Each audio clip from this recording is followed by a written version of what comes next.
बच्चों की गर्मियों की छुट्टियां लगे अभी 2 दिन ही हुए थे। सुबह सुबह पापा का कॉल आया। बोले, बेटा कब आओगी? मैंने अनमने मन से बोल दिया, पापा कुछ पक्का नहीं है, ऋषि टूर पर गए हैं, उनके आने के बाद देखती हूँ। पापा की आवाज़ रूहानी हो गई। बोले, बेटा तुम्हारी माँ नहीं है तो क्या हुआ? तुम्हारा मायका तो है और मैं तो हूँ। ऋषि से बात करो और जल्दी आ जाओ। मैं जी पापा के आगे कुछ बोल ही नहीं पाई। जब तक माँ थी उनसे रोज़ फ़ोन पर ढेरों बातें करती थी। साल में एक बार गर्मी की छुट्टियों में मैं पूरे 10 दिन के लिए मायके जाती थी। वो सुख किसी जन्नत से कम नहीं होता था। बच्चों से ज़्यादा मुझे गर्मी की छुट्टियों का इंतज़ार रहता था। पर जब से माँ गई मेरा मायके जाने का मन ही नहीं करता। ऐसा लगता है जैसे मेरा मायका ही ख़त्म हो गया। एक सूनापन, एक खालीपन सा मेरी ज़िंदगी में भर गया था। पापा एकदम शांत स्वभाव के थे और कम बोलते थे, पर सबकी ज़रूरतों का पूरा ध्यान रखते थे। ऐसा नहीं है कि मैं पापा को प्यार नहीं करती थी, पर बचपन से मैं माँ के ज़्यादा करीब थी, या यूँ कहूँ कि वे मेरे दिल के सबसे करीब थी। अपने सारे सुख दुख एक सहेली की भांति मैं उनसे साझा करती थी।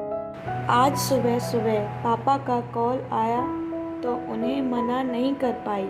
पापा का दिल रखने के लिए ऋषि से बोलकर अगले ही हफ्ते के टिकट करवा ली और पहुंच गई मायके। जैसे ही दरवाजे पर पहुंची, माँ की याद आ गई। ऐसा लगा जैसे वो अभी बाहर निकलकर मुझे गले लगा लेंगी। सोच के आंखें भर आई, किंतु आज माँ की जगह पापा बाहें फैला मेरा इंतज़ार कर रहे थे। सालों बाद पापा को गले लगा के खूब रोई। पापा ने अपने आंसू छुपाते हुए प्यार से मेरे सिर पर हाथ फेरा तो दिल थोड़ा हल्का हो गया। बहुत दिन बाद पापा को देखा, कमज़ोर लग रहे थे। वैसे तो भाई भाभी और पापा सभी मेरा बहुत ध्यान रख रहे थे। बच्चे तो अपने खेल और मस्ती में व्यस्त हो गए थे, पर ना जाने क्यों मेरी नज़रें हर पल जैसे माँ को ही ढूंढती थी। आज भी पापा पहले की तरह रोज़ खाने के बाद मेरी पसंदीदा मटका कुल्फ़ी लाना नहीं भूलते थे। भाई भी बच्चों को कभी पार्क, कभी चिड़ियाघर तो कभी बाज़ार घुमाने ले जाता था। भाभी भी रोज़ मुझसे पूछकर मेरी पसंद का खाना बनाती। सब कुछ पहले की ही तरह था, बस माँ नहीं थी। इस बार मायके में मेरा दिल नहीं लग रहा था। माँ की कमी मुझे बहुत खल रही थी। ऋषि को कॉल करके मैंने 2 दिन बाद का टिकट करवा लिया। सबने मुझे रोकने की बहुत कोशिश की, पर मैं नहीं मानी। देखते ही देखते मेरे जाने का समय आ गया। आज शाम की ट्रेन से मेरी घर वापसी थी। मैंने सामान पैक करके रख लिया था, बस पापा का इंतज़ार कर रही थी। पापा ना जाने सुबह से बिना बताए कहाँ चले गए थे।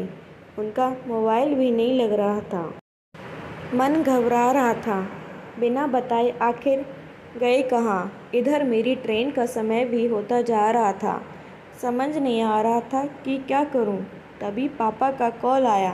बोले, गुड़िया तुम लोग स्टेशन पहुंच जाओ, मैं सीधे वहीं पहुंच रहा हूं।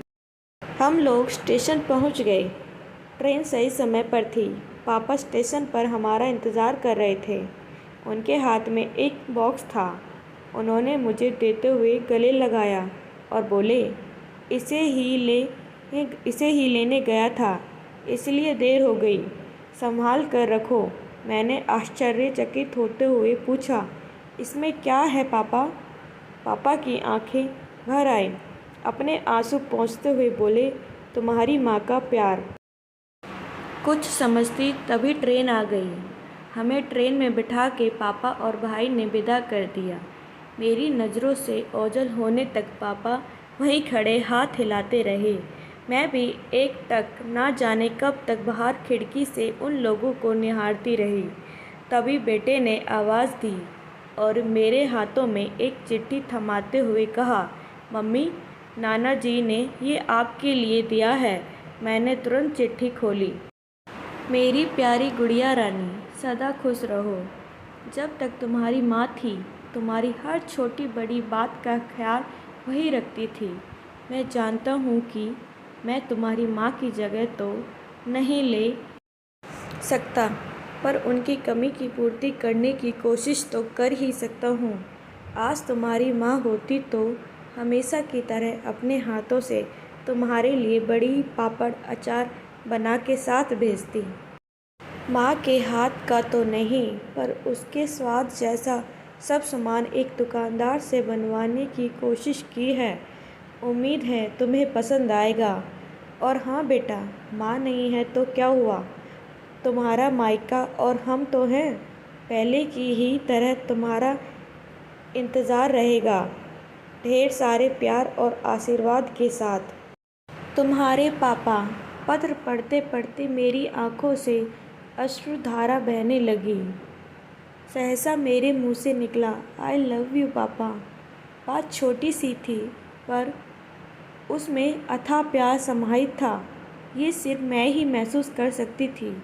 मायके से घर आए 1 महीना बीत गया था। अब पापा से रोज़ एक बार कॉल कर के मम्मी की तरह घंटों बातें करती हूँ। ये कहानी पसंद आई हो तो प्लीज़ चैनल को सब्सक्राइब कर दें।